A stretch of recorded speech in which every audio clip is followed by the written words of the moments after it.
The father dies in the book. Shit. So this is the chapter, well, he's going to die in this chapter. Aww. Alright, I'm glue reading. Anyway, the father's going to die in the whole book.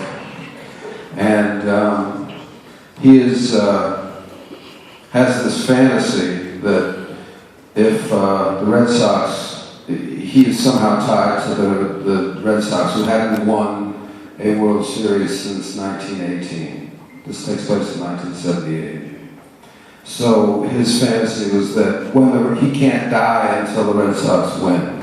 And in fact, every time the Red Sox win, he seems to be doing better. He's got cancer, but he seems to feel better. And as some of you may know, the Sox were ahead all summer. It's not a baseball book, by the way. The Sox were ahead all summer, and the Yankees caught them and tied them the last day of the season. And they had to play a one-game playoff, which was up in Boston. And well, the Yankees won. I'm not giving anything away there. And let me go on record, as I do believe the Chicago Cubs are going to win this year. I'm not just kissing ass to the home crowd. Although I'm not above that. I don't kiss ass. So, where was I? When I first wrote this, I wrote it in a screenplay form, and I wanted to make it as a movie. I just made a movie, and I wanted to keep doing that as a writer-director. And I wasn't able to get it made, yet.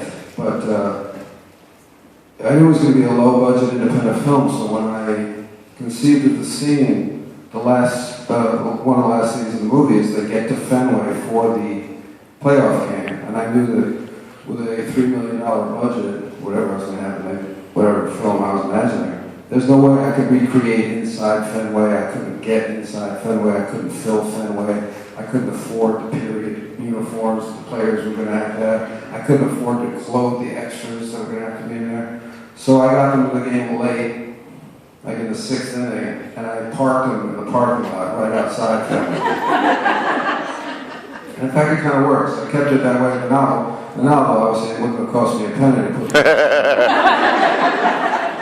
But I kind of liked it kind of mixed or meshed with the feeling of the book, which was like a lot of almosts and a lot of losses and a lot of, things that get fucked up in life, and they don't work out. You have a ticket to the big game and you get lost.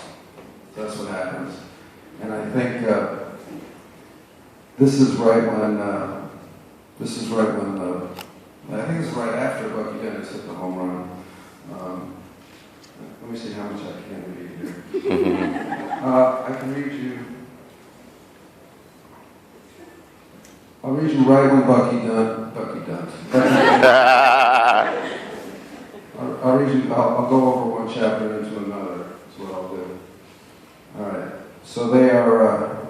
Imagine they're in their car.